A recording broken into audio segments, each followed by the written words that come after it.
Peggy 18.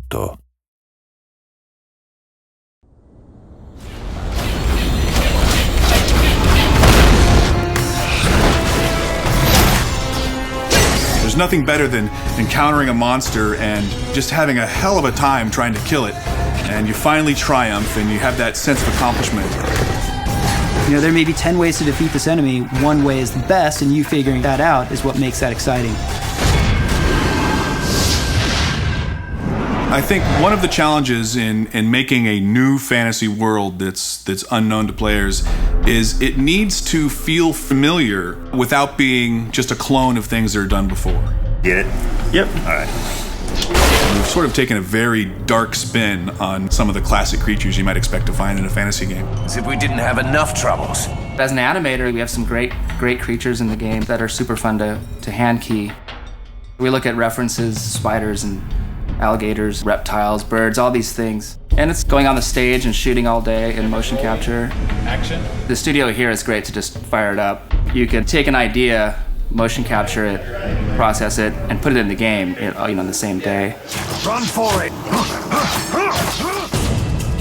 We're trying to give the player an experience of wanting to move through the areas and kill all the creatures that are stopping them, not just for the sake of killing the creatures, but to find out what's going on. Somebody please! Help me! We have a core creature, which is the Wargar. Their race is kind of what was underneath this town. And somehow they got perverted. Something happened. They're kind of reptilian looking, and we kind of just try to creep them out a little bit. So you look at tarantulas and just get that kind of feel. Their deepest desire is to become like spiders. As you fight them, you start to see more and more strange variations on them until eventually you come upon an infected. And an infected has actual spider legs. You come up to him and you start to realize, hey, this guy's got magic. And he's also teleporting all over the place. So you're like, you're just about to shoot him and he goes off to another place. Fast, threatening, super intense, kind of creepy, pretty effective. Great. More bugs. I like the Minotaur, because they charge the crap out of you.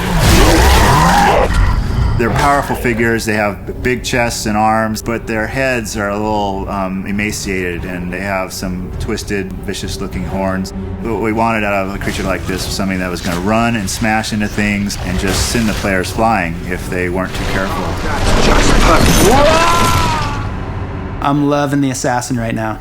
She's a very kind of sexy, quick character that takes on the guys and pops through different environments. Basically, her head is on a staff.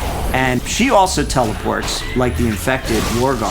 What she does is she'll place this staff in the world, and you're like, what the hell's going on? Next thing you know, this staff is fighting you, and she's fighting you. A Nuven is the dark force behind whatever badness is happening throughout the land. But it's not clear at all what it is that he's really up to. And we reveal that to the player slowly throughout the course of the game, and ultimately you find out who he is, and what he's up to. Good for you. When you walk into arena, you have to take the time to look at the enemies that are there and what their strengths and weaknesses are, and then figure out what is your best strategy to go in there. It's not going to be the same every time. You're going to have to use some tactics and some planning. Because the best combat to me is one where I'm using my brain and I'm thinking of the trade-off. Action, chaos, then you take a breather and you get a story moment, and then it leads you on your path. I think overall it's just this really rich experience. It's a great world to delve into.